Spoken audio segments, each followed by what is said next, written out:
केंद्रीय गृह मंत्री अमित शाह ने कोलकाता में दुर्गा पूजा के उद्घाटन के अवसर पर राज्य में सत्तारूढ़ टीएमसी सरकार पर परोक्ष रूप से निशाना साधा है। गृह मंत्री अमित शाह ने अपने संबोधन के दौरान कहा, सबसे पहले समस्त पश्चिम बंगाल की जनता को मैं नवरात्रि की द्वितीय तिथि पर दुर्गा पूजा की बहुत बहुत शुभकामनाएं देना चाहता हूं। मैं यही काम करने के लिए सुबह गुजरात से निकला और छत्तीसगढ़ होते हुए आज बंगाल आया हूं, केवल और केवल मां दुर्गा का आशीर्वाद प्राप्त करने। और जिन्होंने हमारे शास्त्रों की माने तो ब्रह्मांड में हमेशा सद शक्ति की रक्षा के लिए अनेक युद्ध करके रक्त बीज से लेकर शुंभ निशुंभ तक अनेक असुरी तत्वों का विनाश करने का काम किया है।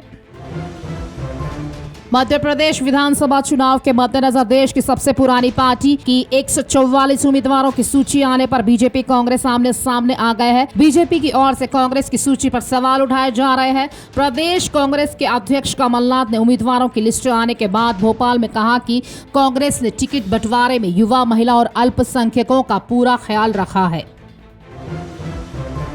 कमलनाथ ने कहा है कि ये चुनाव किसी पार्टी या उम्मीदवारों का नहीं बल्कि मध्य प्रदेश के भविष्य का चुनाव है। उन्होंने आगे कहा है कि समाजवादी पार्टी से तालमेल की बात चल रही है, मगर बात बनी तो ठीक, वरना दोनों दल अलग अलग लड़ेंगे।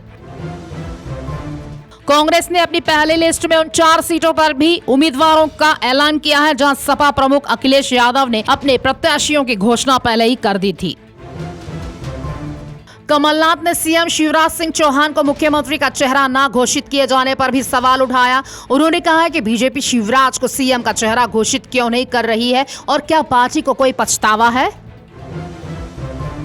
समलैंगिक विवाह, सेम सेक्स मैरिज को कानूनी दर्जा देने की मांग वाली याचिका पर सुप्रीम कोर्ट आज फैसला सुनाएगी। सर्वोच्च अदालत ने इस साल मई महीने में कोर्ट की सुनवाई के बाद अपना फैसला सुरक्षित रखा था। जमानत याचिका पर सुनवाई के दौरान एससी के जजों ने ईडी से पूछा कि निचली अदालत में मनीष सिसोदिया के खिलाफ आरोप तय करने की प्रक्रिया अब तक शुरू क्यों नहीं हुई। इजराइल और हमास के बीच पिछले 10 दिनों से जंग जारी है। इस बीच भारतीय कम्युनिस्ट पार्टी, मार्क्सवादी लेनिनवादी लिबरेशन के महासचिव दीपांकर भट्टाचार्य, जेडीयू नेता केसी त्यागी, पूर्व केंद्रीय मंत्री मणिशंकर अय्यर, बीएसपी सांसद दानिश अली और आरजेडी सांसद मनोज झा सहित कई नेता फिलिस्तीन के प्रति एकजुटता दिखाने के लिए नई दिल्ली में स्थित उसके दूतावास पहुंचे।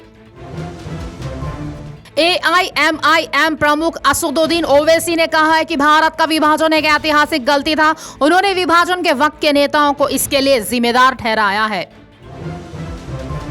हिमाचल प्रदेश और जम्मू कश्मीर के इलाकों में हल्की बर्फबारी और बारिश हुई है। इस बीच मौसम विभाग ने तमिलनाडु के लिए ऑरेंज अलर्ट जारी किया है।